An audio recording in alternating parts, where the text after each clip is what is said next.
thank you, Siobhan, for your presentation. I think there is a huge potential in the industry if it was properly regulated and more equitably distributed. I'm not just talking about national, I'm talking about within the European Union and obviously the way that some of the quotas have been allocated nationally. It's very difficult for people who are on the edge, really trying to survive, which is probably 80% of our fishing fleets struggling to make ends meet and trying to be compliant with the restrictions, regulations, and so forth. And when they look a small bit west of them and they see large vessels with flagships, various flagships, probably Lithuanian, Dutch flagships, and so forth, and they able to fish without any real restrictions on them or having any insight into what they have on board and so forth. And at the moment, we had two motions here this morning regarding the second largest fishing factory ship in the world, Mercury, so it's something like that, is it? Yeah, that's it, like that. I think she's one of 12 factory ships that is currently fishing off the Donegal coast. And it's not what they're taking, but it's what they're discarding.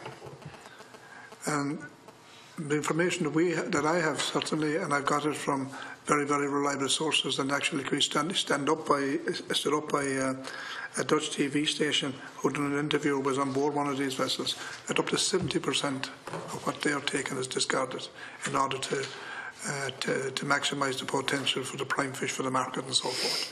And you're talking in the pelagic sector here, which is off the northwest. And if you're somebody that's trying to poke out a living with a very small quota and very little, and being hounded day and night by the SFPA, who are supposed to do their job, and you're trying to survive on that, it's very difficult to have the commitment necessary to bring about the conservation that is necessary long term going forward, and that in itself creates a problem.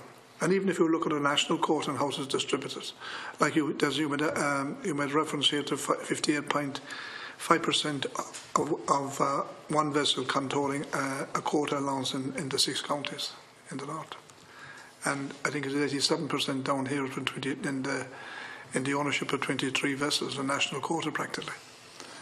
And you have other quotas that has been distributed, and it's quite evident to all of us who have real concerns for coastal communities and the survival of coastal communities and the survival of a traditional way of life for so many of our people for so many decades and maybe centuries, that when you have political interference in order to distribute or attribute quota to certain areas, it leaves an awful, it leaves a terrible taste in one's system.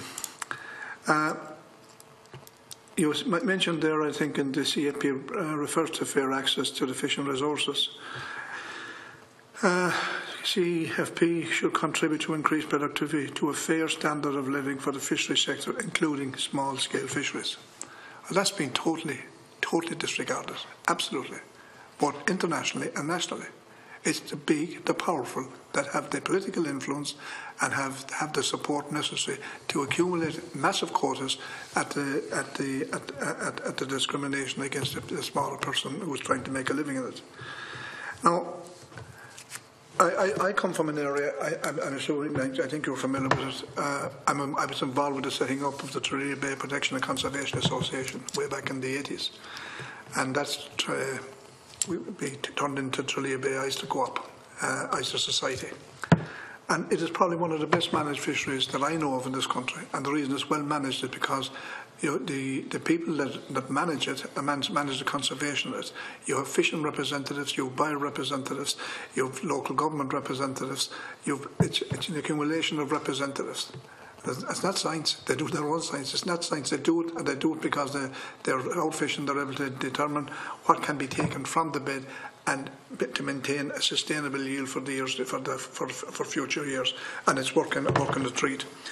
And you have a situation regarding lobsters, lobster fishing, crayfishing, potmen all along the west coast of Ireland, and in areas where you have a well-managed notching mechanism in operation. Again, it has managed to preserve it. But in other areas you don't have that. In other areas you might have people who are rogue fishermen who come in and they take, but they cannot not give a goddamn about what happens down the road for the genuine person. So it's how you can how you can manage that. I would argue, Siobhan, that